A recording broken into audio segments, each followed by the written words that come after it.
Assalamualaikum warahmatullahi wabarakatuh. Nahmaduhu wa nusalli wa ala rasulil karim amma ba'd. Qala Allah ta'ala bismillahirrahmanirrahim. Wasabiqunal awalun minal muhajirin wal ansor waladina taba'ahum bi ihsanin radhiyallahu anhum wa radu'an. Wa adalahum jannatu adnin tajri min tahtihal anharu khalidina fiha abada. Dzalikal fawzul alim. Qala Allah ta'ala bismillahirrahmanirrahim. Jaddidu imanakum. Qila ya Rasulullah wa kaifa nujaddidu imanana? Qala aktsiru min qauli la ilaha illallah. Saudara-saudaraku dimanapun berada, puji syukur kita kepada Allah Subhanahu wa Ta'ala.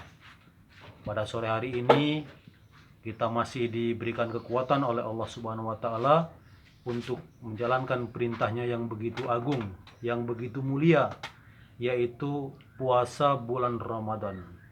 Mudah-mudahan dengan nikmat Allah berupa kesehatan dan kesempatan ini, kita diberi kekuatan oleh Allah Subhanahu wa Ta'ala menjalani ibadah puasa sampai 30 hari ke depan. Saudara-saudaraku yang dirahmati Allah Subhanahu wa Ta'ala, Allah Subhanahu wa Ta'ala meletakkan kebahagiaan kita manusia di dunia yang sementara ini dan di akhirat nanti yang selama-lamanya Allah letakkan dalam amal agama. Hari ini manusia sudah seringkali salah berpikir. Mereka pikir kebahagiaan ada dalam harta benda, dalam duit yang banyak. Padahal itu adalah satu kesalahan yang besar. Dulu Qarun laknatullah alaih adalah orang yang paling kaya raya, tetapi asbab kekayaannya itu justru dia dibinasakan oleh Allah Subhanahu wa Ta'ala.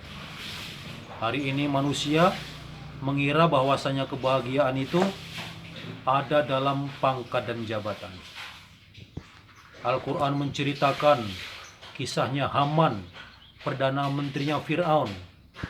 Dia adalah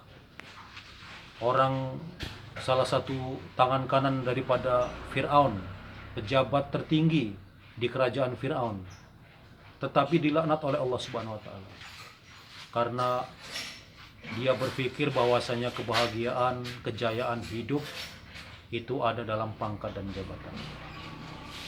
Hari ini manusia berpikir bahwasanya kebahagiaan hidup, kejayaan hidup ada dalam pertanian. Hari-hari sibuk bertani, siang hari bertani, malam hari dihabiskan waktunya untuk berpikir masalah taninya, tanpa mengerjakan perintah Allah Subhanahu wa Ta'ala.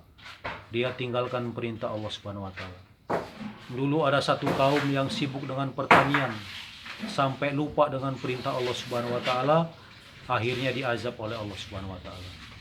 Kaum Sabah, kaum yang hidup di zaman Nabi Sulaiman.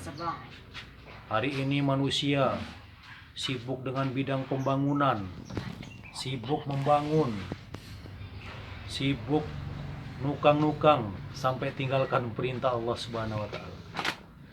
Dulu di zaman Nabi Saleh ada satu kaum bernama kaum Samud. Mereka sibuk dengan pembangunan, mereka pandai memahat-mahat batu besar menjadi bangunan yang sangat elok. Di dalamnya penuh dengan keajaiban. Ketika datang musim panas, maka terasa dingin dibuatnya. Ketika datang musim dingin, maka terasa hangat di dalamnya. Kaum Samud fikir kebahagiaan ada dalam pembangunan. Tapi datang Nabi Saleh membawa peringatan, mengajak taat kepada Allah, mereka nafikan, maka akhirnya Allah azab. Man tasabbaha biqaumin fahuwa minhum. Barang siapa meniru-niru satu kaum, nanti pada hari kiamat akan bangkit bersama kaum tersebut. Maka kita sebagai umat baginda Rasulullah SAW telah diberitahu oleh Nabi kita Muhammad SAW bahwasanya bahagia, kejayaan hidup manusia di dunia dan di akhirat hanya dalam amal agama yang sempurna.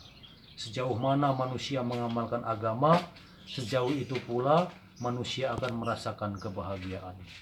Para sahabat Nabi Shallallahu Alaihi Wasallam, orang-orang yang telah sukses, mereka sekarang berada di mimbar-mimbar menikmati surga sebelum datangnya surga.